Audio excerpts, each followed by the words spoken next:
بسم اللہ الرحمن الرحیم۔ حلیمہ سعدیہ فرماتی ہیں، میں پریشانی کی حالت میں مکہ پہنچی۔ آپ کے دادا عبد المطلب کے پاس پہنچتے ہی میں نے کہا، میں آج رات محمد کو لے کر آ رہی تھی۔ جب میں بالائی علاقے میں پہنچی تو وہ اچانک کہیں گم ہو گئے۔ اب خدا کی قسم میں نہیں جانتی وہ کہاں ہیں۔ عبد المطلب یہ سن کر فوراً کعبہ کے پاس کھڑے ہو گئے۔ انہوں نے آپ کے مل جانے کے لیے دعا کی، پھر آپ کی تلاش میں روانہ ہوئے۔ ان کے ساتھ ورقہ بن نوفل بھی تھے۔ غرض دونوں تلاش کرتے کرتے تہامہ کی وادی میں پہنچے۔ ایک درخت کے نیچے انہیں ایک لڑکا کھڑا نظر آیا۔ اس درخت کی شاخیں بہت گھنی تھیں۔ عبد المطلب نے پوچھا، لڑکے تم کون ہو؟ حضور صلی اللہ علیہ وآلہ وسلم چونکہ اس وقت تک قد نکال چکے تھے، اس لیے عبد المطلب پہچان نہ سکے۔ آپ کا قد تیزی سے بڑھ رہا تھا۔ جواب میں آپ نے فرمایا، میں محمد بن عبداللہ بن عبد المطلب ہوں۔ یہ سن کر عبد المطلب بولے، تم پر میری جان قربان، میں ہی تمہارا دادا عبد المطلب ہوں۔ پھر انہوں نے آپ کو اٹھا کر سینے سے لگایا اور رونے لگے۔ آپ کو گھوڑے پر اپنے آگے بٹھا کر مکہ کی طرف روانہ ہوئے۔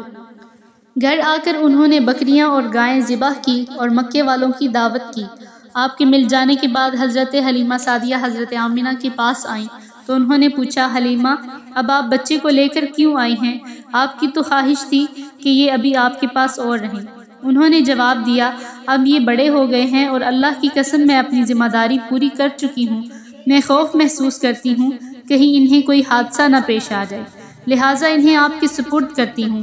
حضرت آمنہ کو یہ جواب سن کر حیرت ہوئی، بولی، مجھے سچ سچ بتاؤ ماجرا کیا ہے؟ تب انہوں نے سارا حال کہہ سنایا۔ حلیمہ سعدیہ نے دراصل کئی عجیب و غریب واقعات دیکھے تھے۔ ان واقعات کی وجہ سے وہ بہت پریشان ہو گئی تھی۔ پھر سینہ مبارک چاک کیے جانے والا واقعہ پیش آیا تو وہ آپ کو فوری طور پر واپس کرنے پر مجبور ہوئیں۔ وہ چند واقعات حضرت حلیمہ رضی اللہ تعالی عنہا اس طرح بیان کرتی ہیں۔ ایک مرتبہ یہودیوں کی ایک جماعت میرے پاس سے گزری۔ یہ لوگ آسمانی کتاب تورات کو ماننے کا دعویٰ کرتے تھے۔ میں نے ان سے کہا، کیا آپ لوگ میرے اس بیٹے کے بارے میں کچھ بتا سکتے ہیں؟ ساتھ ہی میں نے حضور اکرم صلی اللہ علیہ وآلہ وسلم کی پیدائش کے بارے میں انہیں تفصیلات سنائیں۔ یہودی تفصیلات سن کر آپس میں کہنے لگے، اس بچے کو قتل کر دینا چاہیے۔ یہ کہہ کر انہوں نے پوچھا، کیا یہ بچہ یتیم ہے؟ میں نے ان کی بات سن لی تھی کہ وہ ان کے قتل کا ارادہ کر رہے ہیں، سو میں نے جلدی سے اپنے شوہر کی طرف اشارہ کرتے ہوئے کہا، نہیں، یہ رہے اس بچے کے باپ۔ تب انہوں نے کہا، اگر یہ بچہ یتیم ہوتا تو ہم ضرور اسے قتل کر دیتے۔ یہ بات انہوں نے اس لیے کہی کہ انہیں پرانی کتابوں میں انہوں نے پڑھ رکھا تھا کہ ایک آخری نبی آنے والے ہیں، ان کا دین سارے عالم میں پھیل جائے گا، ہر طرف ان کا بول بالا ہوگا، ان کی پیدائش اور بچپن کی یہ علامات ہوں گی، اور یہ کہ وہ یتیم ہوں گے۔ اب چونکہ حلیمہ سعدیہ نے ان سے یہ کہہ دیا کہ یہ بچہ یتیم نہیں ہے تو انہوں نے خیال کر لیا کہ یہ وہ بچہ نہیں ہے۔ اس طرح انہوں نے بچے کو قتل کرنے کا ارادہ ترک کر دیا۔ اسی طرح ان کے ساتھ ہی واقعہ پیش آیا۔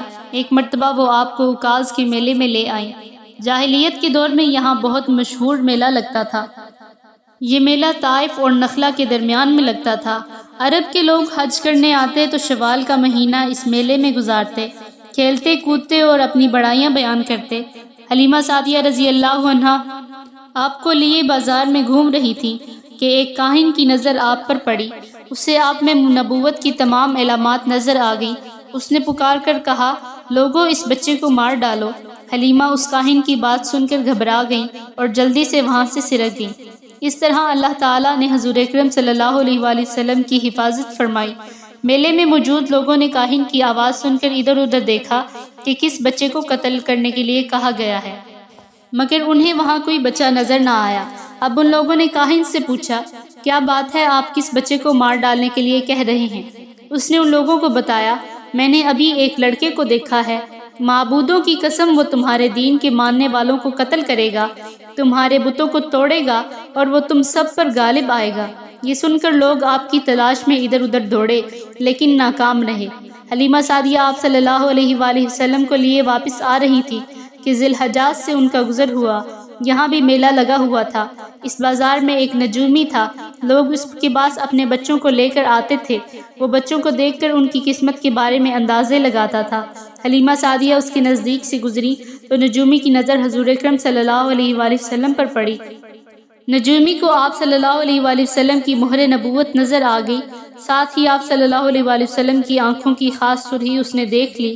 وہ چلا اٹھا، اے عرب کے لوگو، اس لڑکے کو قتل کر دو، یہ یقیناً تمہارے دین کے ماننے والوں کو قتل کرے گا، تمہارے بتوں کو توڑے گا اور تم پر غالب آئے گا۔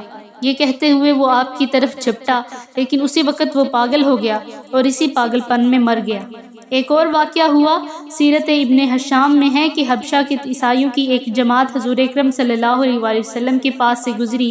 اس وقت آپ صلی اللہ علیہ وآلہ وسلم حلیمہ سعدیہ کے ساتھ تھے اور وہ آپ کو آپ صلی اللہ علیہ وآلہ وسلم کی والدہ کے حوالے کرنے جا رہی تھی۔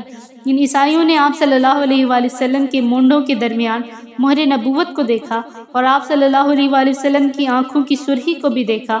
انہوں نے حلیمہ سعدیہ سے پوچھا، کیا اس بچے کی آنکھوں میں کوئی تکلیف ہے؟ انہوں نے جواب میں کہا، نہیں، کوئی تکلیف نہیں، یہ سرخی تو ان کی آنکھوں میں قدرتی ہے۔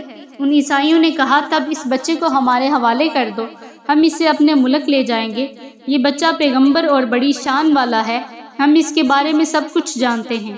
حلیمہ سعدیہ یہ سنتے ہی وہاں سے دور چلی گئیں، یہاں تک کہ آپ کو آپ کی والدہ کے پاس پہنچا دیا۔ ان تمام واقعات میں جو سب سے اہم واقعہ ہے وہ سینہ مبارک چاک کرنے والا تھا۔ روایات سے یہ بات ثابت ہے کہ آپ صلی اللہ علیہ وسلم کے سینہ مبارک پر سلائی کے نشان موجود تھے، جیسا کہ آج کل ڈاکٹر حضرات آپریشن کے بعد ٹانکے لگاتے ہیں اور ٹانکے کھول دیے جانے کے بعد بھی سلائی کے نشانات موجود رہتے ہیں۔ اس واقعے کے بعد حلیمہ سعدیہ اور ان کے خاوند نے فیصلہ کیا کہ اب بچے کو اپنے پاس نہیں رکھنا چاہیے۔ جب حضرت حلیمہ سعدیہ نے آپ صلی اللہ علیہ وآلہ وسلم کو حضرت آمنہ کے حوالے کیا، اس وقت آپ صلی اللہ علیہ وآلہ وسلم کی عمر 4 سال تھی۔ ایک روایت یہ ملتی ہے کہ اس وقت عمر شریف 5 سال تھی اور ایک تیسری روایت کے مطابق عمر مبارک 6 سال ہو چکی تھی جب حلیمہ سعدیہ نے آپ صلی اللہ علیہ وآلہ وسلم کو حضرت آمنہ کے حوالے کیا تو اس کے کچھ عرصے بعد حضرت آمنہ انتقال کر گئی۔ والدہ کا سایہ بھی سر سے اٹھ گیا۔ حضرت آمنہ کی وفات مکہ اور مدینہ کے درمیان ابوا کے مقام پر ہوئی، آپ کو یہیں دفن کیا گیا۔ ہوا یہ کہ آپ صلی اللہ علیہ وآلہ وسلم کی والدہ آپ صلی اللہ علیہ وآلہ وسلم کو لے کر اپنے میکے مدینہ منورہ گئیں۔ آپ صلی اللہ علیہ وآلہ وسلم کے ساتھ ایمن بھی تھی۔ ایمن کہتی ہیں، ایک دن مدینہ کے 2 یہودی میرے پاس آئے اور بولے، ذرا محمد کو ہمارے سامنے لاؤ، ہم انہیں دیکھنا چاہتے ہیں۔ وہ آپ صلی اللہ علیہ وآلہ وسلم کو ان کے سامنے لے آئیں۔ انہوں نے اچھی طرح دیکھا، پھر ایک نے اپنے ساتھی سے کہا، یہ اس امت کا نبی ہے اور یہ شہر ان کی ہجرت گاہ ہے، یہاں زبردست جنگ ہوگی اور قیدی پکڑے جائیں گے۔ آپ صلی اللہ علیہ وآلہ وسلم کی والدہ کو یہودیوں کی اس بات کا پتہ چلا تو آپ ڈر گئیں اور آپ صلی اللہ علیہ وآلہ وسلم کو لے کر مکہ کی طرف روانہ ہوئیں، مگر راستے ہی میں ابوا کے مقام پر وفات پا گئیں۔